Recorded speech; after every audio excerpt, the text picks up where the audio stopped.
Hello, happy home മേക്കറിന്റെ ഒരു പുതിയ വീഡിയോയിലേക്ക് നിങ്ങൾക്ക് എല്ലാവർക്കും സ്വാഗതം. ഇന്ന് നമ്മൾ ഓണം സ്പെഷ്യലായിട്ട്, ഓണത്തിന് മാത്രമല്ല കേട്ടോ, എപ്പോഴും തയ്യാറാക്കാവുന്ന അടിപൊളി ഒരു രസത്തിന്റെ റെസിപ്പിയാണ് ചെയ്യുന്നത്. പെട്ടെന്ന് തന്നെ തയ്യാറാക്കാം എന്ന് മാത്രമല്ല, വളരെ ഹെൽത്തി ആയിട്ടുള്ള ഒരു രസമാണ്. നമ്മൾ ഇന്ന് വെളുത്തുള്ളി ചുട്ട് ചതച്ച് അല്ലെങ്കിൽ ചുട്ടരച്ച രസമാണ് ചെയ്യുന്നത്. ഒരുപാട് ഹെൽത്തിയാണ്, നമ്മുടെ വയറിനൊക്കെ ഒരുപാട് നല്ലതാണ്. അപ്പൊ എങ്ങനെയാണ് ഈ രസം തയ്യാറാക്കുന്നതെന്ന് നമുക്കൊന്ന് വീഡിയോ കണ്ടു നോക്കിയാലോ. അപ്പൊ നമുക്കിന്ന് രസം ഉണ്ടാക്കാം. അതിന് വേണ്ടിയിട്ട് ഞാനിവിടെ ഒരു ഉണ്ട വെളുത്തുള്ളി എടുത്തിട്ടുണ്ട്. നമ്മൾ ഈ വെളുത്തുള്ളി ചുട്ടിട്ടാണ് രസം ഉണ്ടാക്കുന്നത്. നമ്മൾ മെൻഷൻ ചെയ്ത പോലെ തന്നെ ചുട്ടരച്ച രസമാണ് നമ്മൾ ചെയ്യുന്നത്. അതിൽ വെളുത്തുള്ളിയാണ് ചുടുന്നതെന്ന് മാത്രം. നിങ്ങൾക്ക് ആവശ്യമുള്ളത്ര വെളുത്തുള്ളി വീട്ടിൽ നല്ല വിറകടുപ്പൊക്കെ ഉള്ളവരാണെങ്കിൽ അതല്ലെങ്കിൽ കനലിൽ ചുട്ടെടുക്കാം. നമ്മൾ കനലിൽ വെളുത്തുള്ളി ചുട്ട് തിന്നാറുണ്ട്, ഗ്യാസ് ട്രബിളിനൊക്കെ ഒരുപാട് നല്ലതാണ്. അതുപോലെ നമുക്ക് ചുട്ടെടുക്കാം. ഇനി അതില്ലാത്തവരാണെങ്കിൽ ഞാൻ കാണിച്ചു തരാം. ഇതുപോലെ ഒരു പപ്പടക്കോലിൽ നമുക്ക് ആവശ്യമുള്ള വെളുത്തുള്ളി ഇങ്ങനെ കോർത്തെടുക്കാം.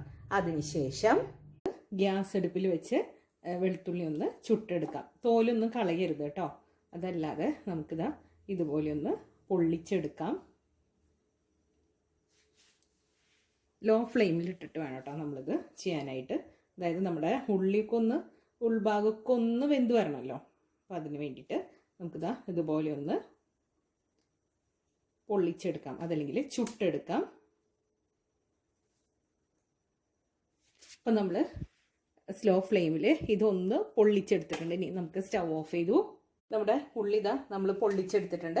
ഇനി നമുക്കിതൊന്ന് ചൂടാറാനായിട്ട് മാറ്റി വെക്കാം. ആ സമയം കൊണ്ട് ബാക്കിയുള്ള ഇൻഗ്രീഡിയൻസ് ഒക്കെ ഒന്ന് റെഡിയാക്കാം.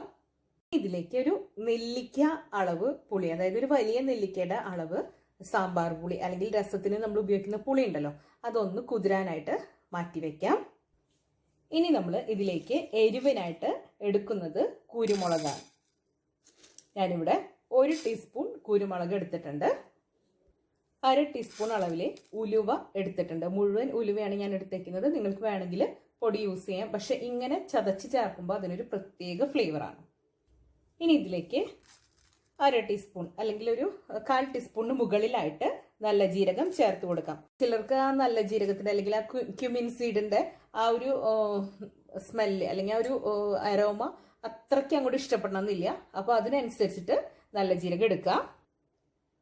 ഇനി ഇതൊന്ന് ജസ്റ്റ് ക്രഷ് ചെയ്യാം. നല്ലതുപോലെ ഇടികല്ലിൽ ചതച്ചെടുക്കുക അല്ലെങ്കിൽ മിക്സിയിൽ ഒന്ന് ചതച്ചെടുക്കുക ചെയ്യാം. ഞാനിവിടെ മിക്സിയുടെ ചെറിയ ബൗളിൽ ഒന്ന് നല്ലതുപോലെ ക്രഷ് ചെയ്തിട്ട് എടുത്തിട്ടുണ്ട്. ഇനി ഇതിലേക്ക് 3-4 വറ്റൽമുളക് വേണം. നമുക്ക് രസം നമ്മൾ കടുക് വറക്കുമല്ലോ, അതിന് വേണ്ടിയിട്ടാണ്. കുറച്ച് കറിവേപ്പില വേണം. കടുകും നമ്മൾ റെഡിയാക്കി വെച്ച് നമുക്ക് ഇതിലേക്ക് കായം വേണം. നമ്മൾ മുഴുവൻ കായം തന്നെയാണ് ചേർത്ത് കൊടുക്കുന്നത്, അല്ലാതെ പൊടിയൊന്നുമല്ല. ഇത് ഇങ്ങനെ തന്നെ ചേർത്ത് കൊടുക്കുമ്പോഴാണ് ഇതിൻ്റെ ഒരു കറക്റ്റ് ടേസ്റ്റ് വരിക. അപ്പോൾ ഒരു കഷ്ണം പച്ചക്കായം തന്നെ നമ്മൾ എടുത്തു വെച്ചിട്ടുണ്ട്. ഇനി ഇതിലേക്ക് നമ്മൾ ഇഞ്ചിയൊന്നും ചേർത്ത് കൊടുക്കുന്നില്ല. നമുക്കിനി ചുട്ടെടുത്ത് വെച്ചേക്കുന്ന വെളുത്തുള്ളി ഉണ്ടല്ലോ, അത് നല്ലതുപോലെ ചതച്ചെടുക്കാം. അപ്പം നമ്മുടെ രസത്തിന് വേണ്ടിയിട്ടുള്ള കാര്യങ്ങൾ ഓൾമോസ്റ്റ് റെഡി ആയിട്ടുണ്ട്. ഇനി നമുക്ക് കുറച്ച് മഞ്ഞൾപ്പൊടിയും അതുപോലെ കാശ്മീരി മുളക് പൊടി ഒരു കളറിന് വേണ്ടി ചേർത്ത് കൊടുക്കാം. അത്രയേ ഉള്ളൂ. അപ്പം നമുക്കിനി രസം ഉണ്ടാക്കിയാലോ. നമുക്കിനി രസം ഉണ്ടാക്കാം. അതിന് വേണ്ടിയിട്ട് ഞാനിവിടെ ഒരു പാൻ വെച്ചിട്ടുണ്ട്. ഇതിലേക്ക് വെളിച്ചെണ്ണയാണ് ഒഴിച്ചു കൊടുക്കുന്നത്. 1.5 ടീസ്പൂണോളം വെളിച്ചെണ്ണ ഒഴിച്ചു കൊടുത്തു. ചൂടായ വെളിച്ചെണ്ണയിലേക്ക് നമുക്ക് കടുക് ഇട്ട് കൊടുക്കാം. വറ്റൽമുളക്, അതുപോലെ കറിവേപ്പില. ഇതൊന്ന് മൂത്ത് വരട്ടെ. ഇതിലേക്ക് നമുക്ക് നല്ലതുപോലെ ചുട്ട് നമ്മൾ ചതച്ച് വെച്ചേക്കുന്ന വെളുത്തുള്ളി ചേർത്ത് കൊടുക്കാം.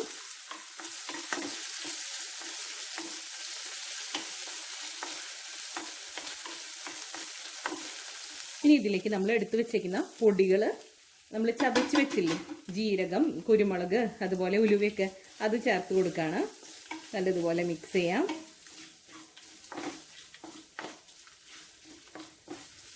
ഇനി നമുക്കിതിലേക്ക് എടുത്തു വെച്ചേക്കുന്ന പുളിവെള്ളം ഒഴിച്ചു കൊടുക്കാം.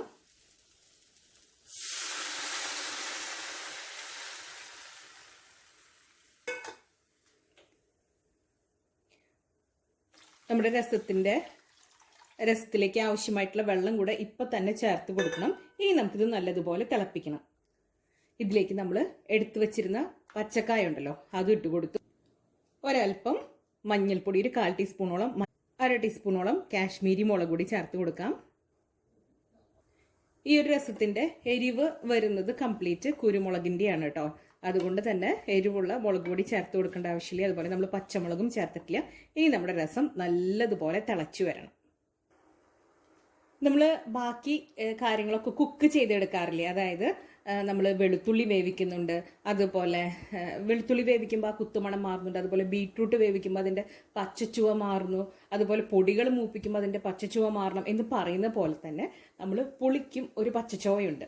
അതുകൊണ്ട് തന്നെ ജസ്റ്റ് ഒന്ന് തിളക്കിയല്ല, നല്ലതുപോലെ വെട്ടിത്തിളച്ച് ആ പുളിയുടെ ആ ഒരു പച്ചക്കുത്ത് മാറുന്നവരെ നമ്മൾ തിളപ്പിക്കണം. പലരും കുറച്ച് വെള്ളം ഒഴിച്ചിട്ട് പെട്ടെന്ന് തിള വരുമ്പോൾ അത് കുക്കായില്ലോ എന്ന് ചിന്തിക്കാറുണ്ട്. പക്ഷെ എനിക്ക് പേഴ്സണലായിട്ട് തോന്നിയിട്ടുള്ളത് നല്ലതുപോലെ തിളപ്പിച്ച് ആ ഒരു പച്ചക്കുത്ത് മാറുമ്പോൾ തന്നെയാണ് അതിൻ്റെ കറക്റ്റ് ആയിട്ടുള്ള ആ ഒരു ടേസ്റ്റ് കിട്ടുന്നത് എന്നാണ്.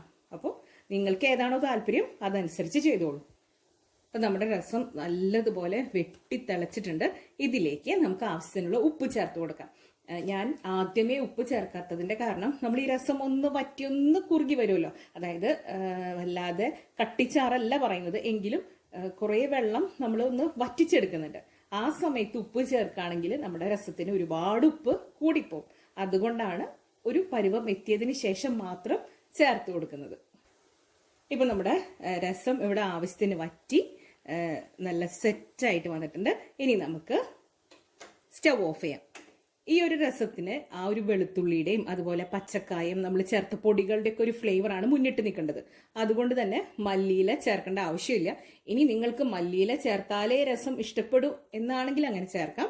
ഇനി അതിന് പകരമായിട്ട് നമ്മളിതാ 2-3 ഇതള് കരിവേപ്പില കൈകൊണ്ടൊന്ന് പിച്ചിയതിന് ശേഷം ഒന്ന് മിക്സ് ചെയ്ത് കൊടുത്താൽ നമ്മുടെ രസത്തിന് ഒരു പ്രത്യേക ഫ്ലേവറാണ്.